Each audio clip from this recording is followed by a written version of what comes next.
मौसम अच्छा हो तो तफरीह के लिए कराची वालों का सबसे पहला चुनाव साहिल होता है। बेशक कराची के पास दुनिया के खूबसूरत तरीन साहिल मौजूद है। क्लिफ्टन, हॉक्स बे, चरना जजीरा, कैम माउंटेन, फ्रेंच बीच, मनोरा, गडानी बीच, पेतखोरी वगैरह। सैंसपेट और हॉक्स बे के जो 11 साहिल हैं उनमें से एक साहिल टर्टल बीच है। इंतहाई खूबसूरत और साफ सुथरा साहिल, क्योंकि इस साहिल पर सियाहत कम देखने में आई है। इसकी एक वजह है टर्टल बीच के नाम इन हरे समंदरी कछुओं की वजह से रखा गया है, जो हर साल घोंसला बनाने के लिए साहिल पर आते हैं। नर कछुए समंदर में ही रहते हैं, जबकि मादा कछुआ साहिलों पर सिर्फ अंडे देने आती है। बस ये पैदा होने के वक्त साहिल पर होते हैं, फिर ब्रीडिंग के टाइम साहिल पर आते हैं। इनका ब्रीडिंग सीजन अगस्त से नवंबर तक होता है। ये साहिल बहुत अहमियत का हामिल है, क्योंकि यहाँ मादा कछुए अंडे देते हैं। अंडे से निकलने वाले बच्चे हैचलिंग समंदर में चलते जाते हैं, लेकिन जब ये बच्चे बड़े हो जाते हैं और इनके अंडे देने का वक्त आता है तो इसी साहिल पर आकर अंडे देते हैं। हज़ारा के करीब बच्चे अंडों से निकलते हैं, जिनमें सिर्फ एक जिंदा रह पाता है, बाकियों को समंदर में मछलियाँ वगैरह खा लेती हैं। इसके लिए WWF World Wide Fund for Nature तंजीम साहिलों पर इन अंडों की हिफाजत और हैचलिंग के समंदर तक पहुँचाने का इंतज़ाम करती है। अंडे देने के लिए मादा साफ सुथरा साहिल चुनती है। अंडे देने के लिए मादा साफ सुथरा साहिल चुनती है जहाँ शीशा, प्लास्टिक की बोतलें और दूसरा कचरा ना हो।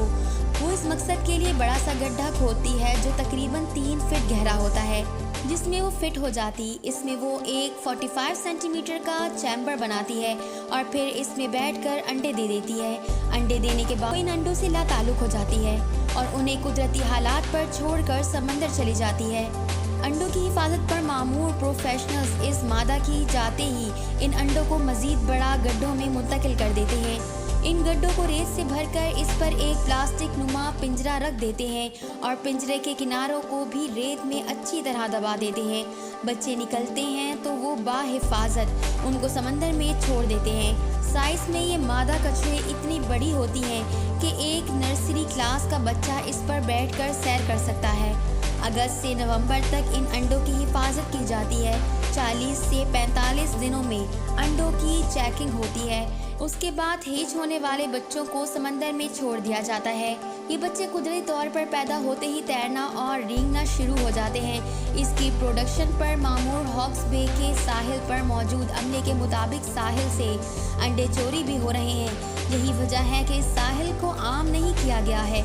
इन कछुओं की आबादी बढ़कर अब बलूचिस्तान तक पहुंच गई है, लेकिन बलूचिस्तान में उनकी हिफाजत के लिए कोई खातिर ख्वाह काम नहीं किया जा रहा। सारी दुनिया में जानवरों की हिफाजत के लिए काम किया जा रहा है, वरना ये नापैद हो जाएंगे।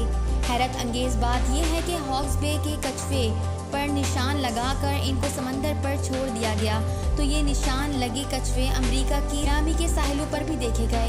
बेशक ये जानवर सुस्त समझा जाता है, लेकिन इस सुस्त रवि में भी इसकी मुस्तकिल मिजाजी इसको कामयाब करती है।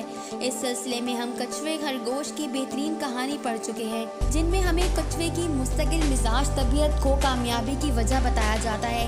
तहकीक के मुताबिक कछुए की उम्र बहुत लंबी होती है, यानी ये 1000 साल जीता है।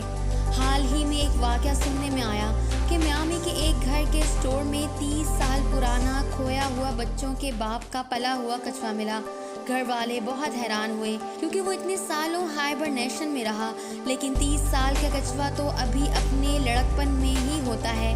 आखिर में कछुए के बारे में कुछ तफरीही हकाइक। कछुए का शुमार दुनिया के कदीम तरीन जानवरों में होता है। सबसे बड़े कछुओं का वजन 1000 पाउंड से ज़्यादा होता है। कछुओं का खून एक एक्सोस्केलेटन नहीं है, बल्कि कछुओं के पास दूसरा खोल भी होता है। कछुए सब कुछ खाते हैं, जिनमें फल, पौधे, कीड़े मकोड़े और दीगर जानवर हैं। समंदरी कछुए अपने अंडे देने के लिए हर 2 या 3 साल बाद इसी जगह वापस आते हैं। कछुए अपनी नरम अंडे रेत, मिट्टी या घास में देते हैं। कछुए एक्टोथर्मिक यानी गोल्ड ब्लेडर जानवर होते हैं।